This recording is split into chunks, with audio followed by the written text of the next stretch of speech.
الرجيم بسم الله الرحمن الرحيم ألم نشرح لك صدرك ووضعنا عنك وزرك الذي أنقض ظهرك ورفعنا لك ذكرك فإن مع العسر يسرا إن مع العسر يسرا فإذا فرغت فانصب وإلى ربك فارغب۔ آپ کے سامنے سورۃ الانشراح ہے۔ انشراح کے معنی کھول دینا، کشادہ کر دینا، وسیع کر دینا، یعنی پھیلا دینا۔ پچھلے سپتاہ آپ نے سورۃ الضحیٰ کا ترجمہ اور اس کی تفسیر سماعت فرمائی تھی۔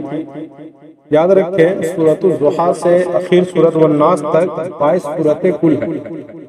ان 22 صورتوں میں اکثر صورتیں تو ایسی ہیں جس میں آپ صلی اللہ علیہ وسلم کے تعلق سے بات ہوئی ہے، آپ پر جو اللہ تعالیٰ نے انعامات نازل فرمائے، آپ کی جو علو شان ہے، آپ کی جو رفعت ہے، آپ کی جو عزت ہے، آپ کا جو مقام و مرتبہ ہے، اس پر زیادہ گفتگو ہوئی ہے۔ کچھ صورتیں ایسی ہیں جس میں قیامت کے تعلق سے یا کسی اور چیزوں کے تعلق سے بات کی۔ تو یہ جو ابھی آپ کے سامنے صورت ہے، پچھلے سپتے بھی جو آپ نے سورۃ الضحیٰ سماعت فرمائی، اس میں بھی پورے صورت کے اندر آپ صلی اللہ علیہ وسلم کے اوپر جو اللہ کا انعام رہا، الضحیٰ واللیل اذا سجی ما ودعک ربک وما قلی، آپ نے سنا کہ کفار بہت سے لوگ، نام بتایا گیا تھا ام جمیل اپنی نات کی بیوی، جو کچھ دن تک اللہ کے نبی صلی اللہ علیہ وسلم کے اوپر وحی نہ آنے کی وجہ سے آپ صلی اللہ علیہ وسلم کو الٹا سیدھا بلکہ یہاں تک کہہ دیا ما ودعک ربک وما قلی، کہ اس کے اللہ نے اور اللہ بھی نہیں، جس شیطان کی پوجا کرتا تھا، عبادت کرتا تھا، اس نے اس کو تنہا و یکا چھوڑ دیا ہے نا۔ تو پھر اللہ تبارک و تعالیٰ نے دل بستگی فرمایا کہ نہیں، معاملہ ایسا نہیں ہے۔ آپ پچھلے سپتاہ اس کو تفصیل سے سن چکے ہیں۔ بتانے کا مقصد یہ کہ اس میں آپ نہیں سن، دیکھیں علم یجد کے یتیمن فآوا، یعنی بھی جب آپ گرب نے آپ کو یتیم پایا، فآوا آپ کو ٹھکانہ دیا، ووجدک ضالا فہدی، دینی علوم سے بے خبر پایا، ناشنا پایا، پھر اللہ تبارک و تعالیٰ نے ایسے علوم و معارف آپ صلی اللہ علیہ وسلم پر لٹائے کہ جی کہ سارے علوم کا خزانہ ہی وہیں سے شروع ہوتا ہے۔ ووجدک عائلا فاغنا، پھر اللہ تعالیٰ نے آپ کو ضرورت مند پایا، تنگست پایا، محتاج پایا، فاغنا، تو اللہ تعالیٰ نے آپ کو اوپر ایسی فراوانی کی کہ آپ کو بے نیاز کر دیا۔ تو اسی کے تعلق سے بس سمجھیے کہ مضمون اور اس طریقے سے دیکھیے صرف سورۃ الگ۔ تو آج کی سورت جو آپ کے سامنے ہے سورہ انشراح ہے، مکی ہے۔ اس میں بھی اللہ تبارک و تعالیٰ نے اپنے محبوب نبی صلی اللہ علیہ وسلم پر جو انعامات نازل ہوئے ہیں اس کا ذکر ہے۔ اور خوب یاد رکھیے پچھلے سپتے یہ بات آئی تھی کہ باتیں جو اللہ کے نبی علیہ السلام کے لیے وہ حکم خاص ہے، لیکن وہ آیت یا وہ آیت تو آپ صلی اللہ علیہ وسلم کے لیے خاص ہے، لیکن اس کا حکم عام ہے۔ جیسے آپ نے پچھلے آیت میں سنی بات سنی تھی، فَأَمَّا الْيَتِيمَ فَلَا تَقْهَرْ، اے نبی آپ یتیم کے ساتھ زور زبردستی نہ کریں، یعنی شفقت کا معاملہ کریں۔ کیا مطلب؟ یہ نبی کے لیے، نبی علیہ السلام کے کیا کہنے۔ ہم لوگ ہر سال عید جب آتا ہے تو بیان خوب سنتے ہیں نا، اللہ کے نبی عیدگاہ کو جا رہے تھے اور راستے میں ایک بچہ رو رہا تھا دیوار پکڑ کے، جی آپ صلی اللہ علیہ وسلم نے دیکھا اور اس بچے کو قریب بلایا، پھر رونے لگا وہ بچہ۔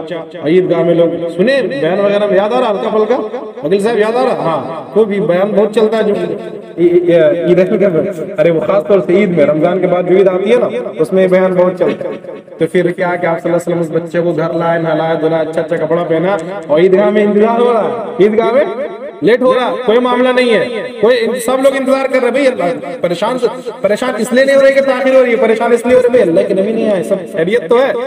اللہ کے نبی اب چھوٹا بچہ، روتا ہوا بچہ گھر لے جانا، نہلانا دھلانا، صاف ستھرا کرنا، اور نیا صاف ستھرا کپڑا پہنانا، اور پھر جب لوگوں نے دیکھا کہ بھائی بہت دیر کے بعد اللہ کے نبی عیدگاہ آ رہے ہیں، نہیں اللہ کے نبی بخیر و عافیت جی ہماری عیدگاہ ہوگی تو خیر۔ تو فَأَمَّا الْيَتِيمَ فَلَا تَقْهَرْ، تو اللہ کے نبی کی تو عادت آگے اللہ کے نبی صلی اللہ علیہ وسلم کی تو عادت شریفہ یہ ہے۔ تو کیا پتا چلا، یہ آیت تو اللہ کے نبی صلی اللہ علیہ وسلم کے لیے خاص ہے، لیکن اس میں جو حکم دیا گیا یتیم کے ساتھ ہمدردی، یہ صرف نبی کے لیے بلکہ ہم سب کے لیے۔ تو علم پہلے ترجمہ دیکھیں پھر اس کی تفسیر دیکھیں گے ہم لوگ. علم نشرح لک صدرک، اے نبی، مراد نبی ہے، آپ کے لیے سے مراد یہاں پر نبی ہے. اے نبی صلی اللہ علیہ وسلم، کیا ہم نے آپ کے لیے، میں نے دونوں ترجمہ کر سکتے ہیں، میں نے آپ کے لیے آپ کے سینہ کو کھول نہیں دیا. ایک ترجمہ بالکل لفظی ترجمہ. اب آئیے، نبی صلی اللہ علیہ وسلم ہم نے آپ کے سینہ کو کھول دیا، کشادہ کر دیا. کیا مطلب؟ اس آیت کا مطلب یہ ہوا سامعین کرام کہ دیکھیں آپ صلی اللہ علیہ وسلم جب آپ کو نبوت نہیں ملی، 40 سال سے پہلے آپ کو نبوت نہیں ملی، آپ اللہ کو نہیں پہچان رہے، آپ قرآن نہیں جان رہے، آپ دین نہیں جان رہے، آپ کچھ نہیں جان رہے. اور ہم سب جانتے ہیں آپ صلی اللہ علیہ وسلم امی تھے. امی کہتے ہیں جو نہ لکھنا جانتا ہو نہ پڑھنا جانتا ہو، یعنی کسی سے لکھنا پڑھنا نہیں سیکھا.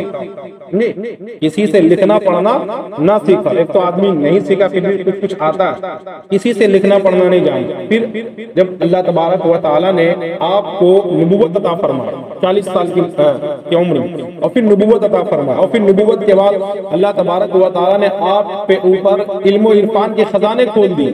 جی قرآن خود اپنے اوپر ایک عجائب لے کر ہے کہ جب جبرائیل علیہ السلام قرآن لے کر آئے، جی زور سے دبایا، پڑھیے. ارے ہم پڑھے ہوئے نہیں ہیں، کہا کہ نہیں قل پڑھیے، ما انا بقاری، میں پڑھا ہوا نہیں ہوں. اور تیسرے بار جبرائیل علیہ السلام نے اس کس کے پیچھے دبایا کہ اللہ کے نے بالکل سخت گرمی کے عالم میں کپ کپاتے ہوئے گھر آتے ہیں خدیجہ کے پاس، زملونی چادر اڑاؤ میں مر جاؤں گا ٹھنڈی کے مارے. تو پھر خدیجہ رضی اللہ عنہ خدیجہ پریشان ہوتی، بھئی کیا بات ہے؟ انہوں نے سارا معاجزہ بتایا. میں غار حرا میں آپ صلی اللہ علیہ وسلم بات کرتے تھے نبوت سے پہلے اللہ کی تلاش میں. تو پھر اما خدیجہ رضی اللہ عنہ وہ ان کا جو بھائی تھا، چچا زاد بھائی ورقہ بن نوفل کے پاس گئے. اور یہ ورقہ بن نوفل کون تھے؟ چچا زاد بھائی. اور یہ اس وقت کے عیسائی عالم تھے، جو اس وقت چونکہ اللہ کے نبی کو تو نبوت اس وقت ملی نہیں تھی، بلکہ ورقہ بن نوفل جو عیسائی عالم تھا، کتابوں کو وہ توریت کا علم رکھتا تھا. جب اس نے تمام نشانیاں دیکھی تو وہ سمجھ گیا ارے یہ آپ کے اوپر جو آیا یہ وہی ناموس رسالت اور یہ وہی جبرائیل علیہ السلام تھے. اور پھر لمبی گفتگو ہوئی، اور لمبی گفتگو میں ایک بات یہ بھی کہی گئی کہ آپ کے ساتھ فلاں فلاں حالات آئیں گے، فلاں فلاں حالات آئیں گے، اور آپ کی قوم آپ کو نکال دے گی مکہ سے. اب اللہ کے نبی کو بڑا جن ہوا، یہ کیا کہہ رہے ہیں کہ میری قوم، جو قوم ہمیں امین کہتی ہے، امانت دار کہتی ہے، جو قوم ہمیں صادق کہتی ہے، پھر مکہ کا کوئی آدمی کہیں جاتا ہے تو اپنا پیسہ ساری چیز میرے پاس رکھ کر جاتا ہے. جو لوگ ہمیں آنکھوں پر بیٹھاتے ہیں، خوب یاد ہوگا آپ کو خانہ کعبہ کی جو حجر اسود کا معاملہ ہوا تھا، اگر آپ نے تاریخ پڑھی ہوگی، سیلاب میں مکہ خانہ کعبہ بہ گیا، پھر جب اس کو دوبارہ اس کی تعمیر نو کی گئی تو حجر اسود کا معاملہ آئے کہ حجر اسود کون رکھے. اب سب قبیلہ یہ چاہتا تھا کہ ہم رکھے.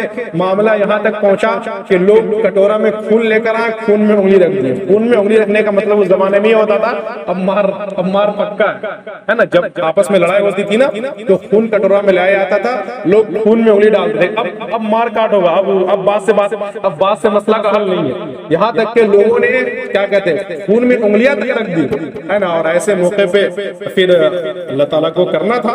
پھر یہ ہوا المختصر، بات میں لمبی نہ کر، المختصر پھر معاملہ یہ ہوا کہ تمام قبیلہ کے لوگوں نے اس بات پہ اتفاق کر لیا کہ جو شخص سب سے پہلے مسجد حرام آئے گا اور وہ اس پتھر کو اٹھا کر کے حجر اسود کی جگہ پہ لگا دے گا. پھر یہ ہوا کہ آپ صلی اللہ علیہ وسلم صبح میں سب سے پہلے آئے اور آپ کی حکمت دیکھیں. آپ صلی اللہ علیہ وسلم نے ایک چادر یعنی کہ کپڑا کا ٹکڑا منگایا اور خود پتھر اٹھا کر کپڑے کے اندر رکھا اور سب قبیلہ کا چلو کپڑا تھوڑا پکڑ کر دیکھ رہے. اور پھر وہ سب لوگ چادر اٹھا کر کے لے گئے. آپ صلی اللہ علیہ وسلم حجر اسود کا پتھر اٹھا کر کے اپنی جگہ پہ لے گئے. تو جس قوم نے میرے ساتھ اتنا بہترین معاملہ کیا، وہ قوم ہمیں ذلیل کر کے نکال دے گی، بس نہیں آ رہی.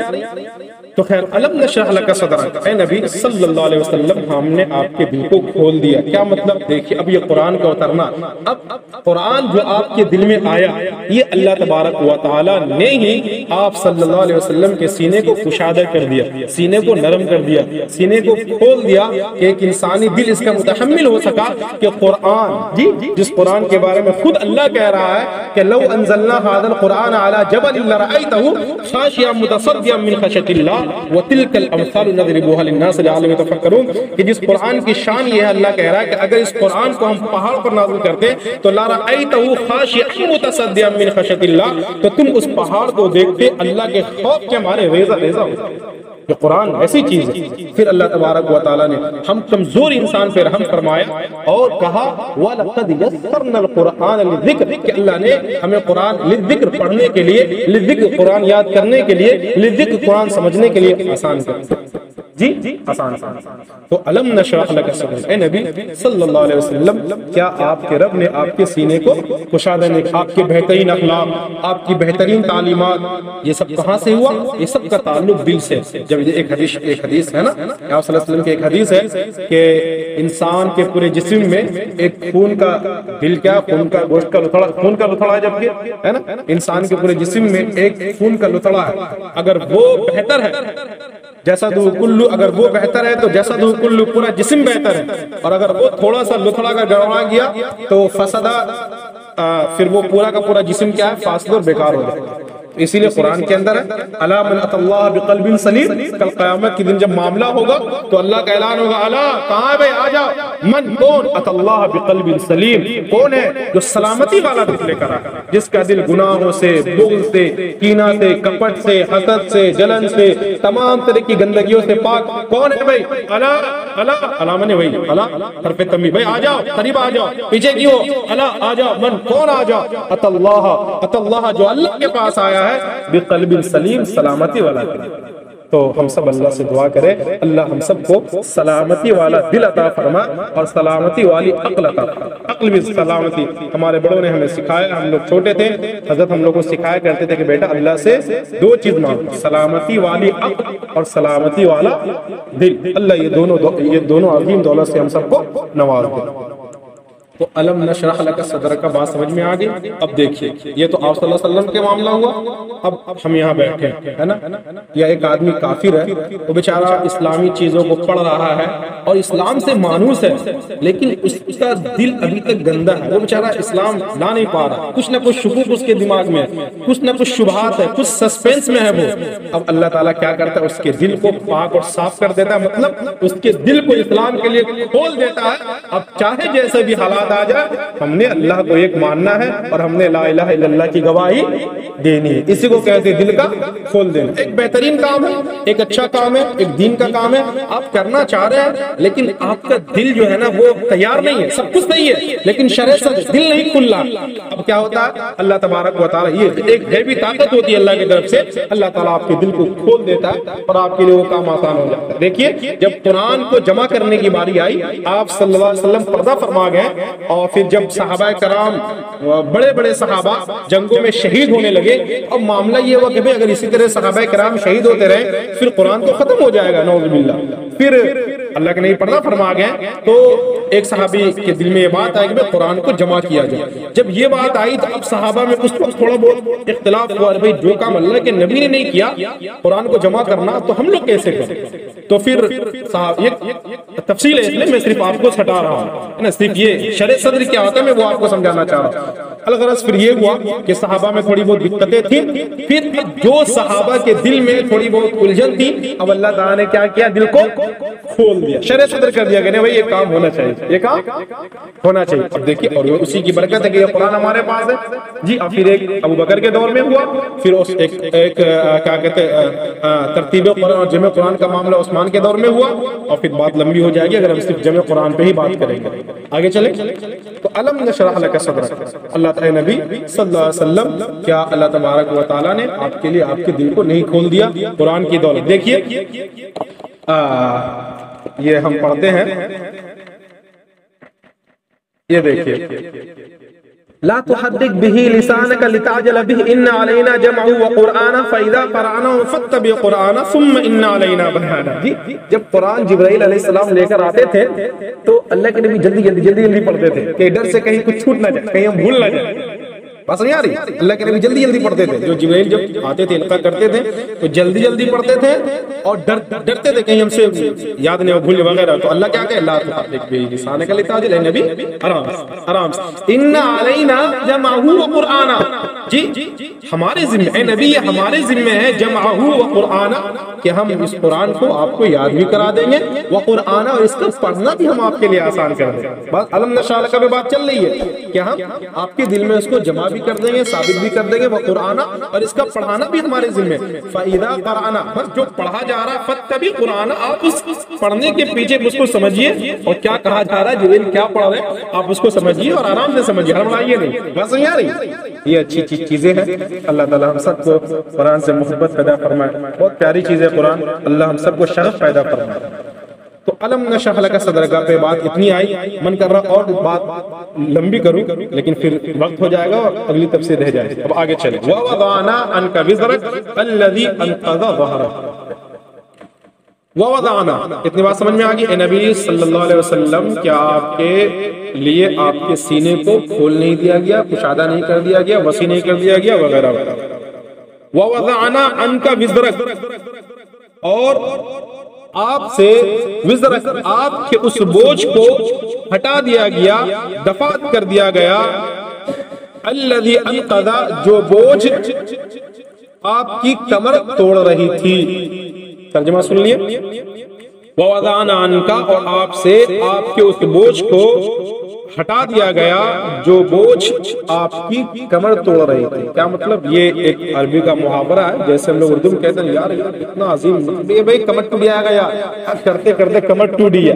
کبھی کبھی ہارڈ ورک ہم لوگ کہتے ہیں تو آپس میں کہتے ہیں نا، بات کام کرتے گئے یار جیسے لگ رہا ہے کمر ٹوٹ گیا۔ کمر ٹوٹتی ہے کیا؟ لیکن محاورہ میں کہا جاتا ہے۔ تو کیا مطلب اس کا؟ اچھا، اوپر جو علم نشرح لک صدرک میں دیکھیے ایک بات رہ گئی، ایک تو آپ نے علم نشرح لک پہ اتنی لمبی بات سنی، اس میں ایک بات رہ گئی، وہ بات یہ ہے، ایک تو جو میں نے اتنی لمبی گفتگو آپ سے کی، یہ تمام باتیں اس کے اندر، اور ایک معاملہ ہے شق صدر۔ لفظ اس سے پہلے کبھی سنے؟ شق صدر کہیے ہاں یا نا، کچھ تو کہیے۔ ہاں، شق صدر کہتے ہیں کہ آپ صلی اللہ علیہ وسلم کے سینہ مبارک کو اس دنیا کے اندر 2 مرتبہ یا 3 مرتبہ نکال کر کے دھویا گیا، بالکل زندہ صحیح سالم ہے نا۔ 2 مرتبہ تو کنفرم ہے، 2 بار میں تو کوئی اختلاف نہیں ہے، تیسرے میں اختلاف ہے۔ ایک مرتبہ جب آپ صلی اللہ علیہ وسلم دائی، کیا نام ہے، ارے دائی حلیمہ سعدیہ رضی اللہ عنہا کے یہاں جب آپ دودھ پیتے تھے، شیرخوار تھے، آپ بکریا کے ساتھ کھیل رہے تھے، اور آپ کا جو بھائی تھا، رضائی بھائی، دائی حلیمہ کی جو کا بیٹا تھا، وہ اچانک کیا دیکھتے ہیں کہ آپ پڑے ہوئے اور کوئی آیا، تشت لے کر آیا، چھری لے کر آیا، اور آپ کے سینے کو کاٹا گیا، دل نکالا گیا، دھویا پوچھا گیا۔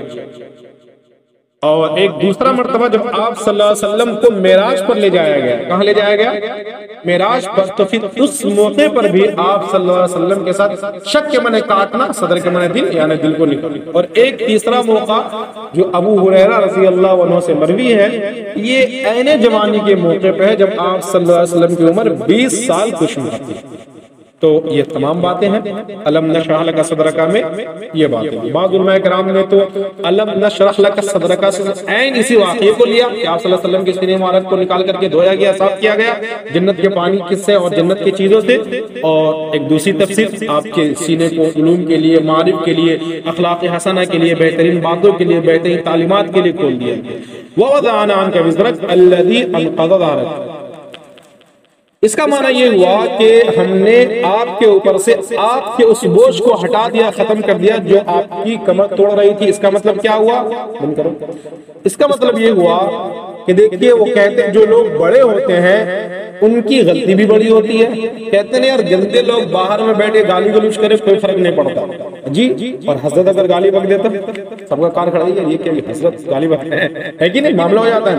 اس کا معاملہ یہ ہوا کہ اب آپ صلی اللہ علیہ وسلم سے بسا اوقات کوئی ایسی چیز صادر ہو جاتی تھی، کوئی جائز کا، کوئی مباح کا، وہ گناہ والا کام نہیں ہوتا تھا، کوئی مشورہ، کوئی مصلحتاً کوئی کام ہوتا، اور پھر بعد میں آپ کو پتا چلتا کہ یار یہ کام جو کیا گیا یہ مناسب نہیں تھا، اگر یہ کام کے علاوہ یہ کام کیا جاتا تو زیادہ بہتر ہوتا۔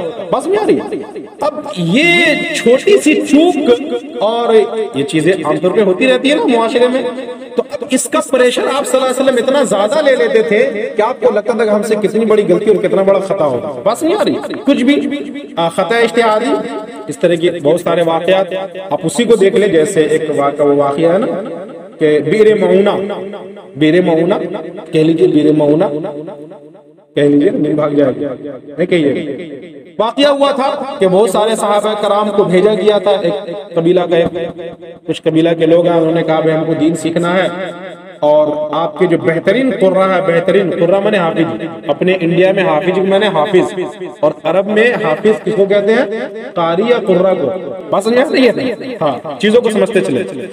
تو آپ صلی اللہ علیہ وسلم نے بھیج دیا، لیکن ان لوگوں نے بدتمیزی کی. بدتمیزی کیا؟ بہت مردود والا کام کیا. راستے میں تمام صحابہ کرام کو شہید کر دیا گیا، جیسا کہ ہمیں معلوم ہونا چاہیے. تو حالانکہ اس میں آپ صلی اللہ علیہ وسلم کی کوئی غلطی ہے؟ کوئی غلطی نہیں ہے نا، لیکن بڑوں کی بڑی بات. اب آپ اس پہ اتنا پریشان ہو رہے اور اتنا گھبرا رہے اور اتنا ڈر رہے ہیں، اس طرح کی اور بھی بات ہے نا.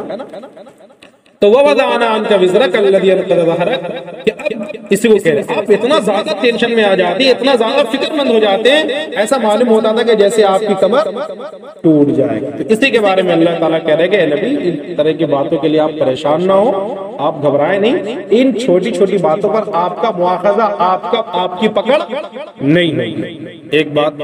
دوسری بات یہ ہے اس کے اندر کہ جب آپ صلی اللہ علیہ وسلم کو نبوت ملی اور اللہ تبارک و تعالیٰ نے آپ کو دعوت و تبلیغ کی ذمہ داری سونپی، اور پھر قرآن کی آیت اتری فَاسْتَقِمْ كَمَا أُمِرْتَ، فَاسْتَقِمْ كَمَا أُمِرْتَ، بالکل جو جیسے حکم دیا جا رہا آپ کو ویسے کام کرنا ہے. چہرہ دیکھ کر کام نہیں کرنا ہے، خاندان دیکھ کر کام نہیں کرنا ہے، امیر غریب دیکھ کر کے کام نہیں کرنا ہے.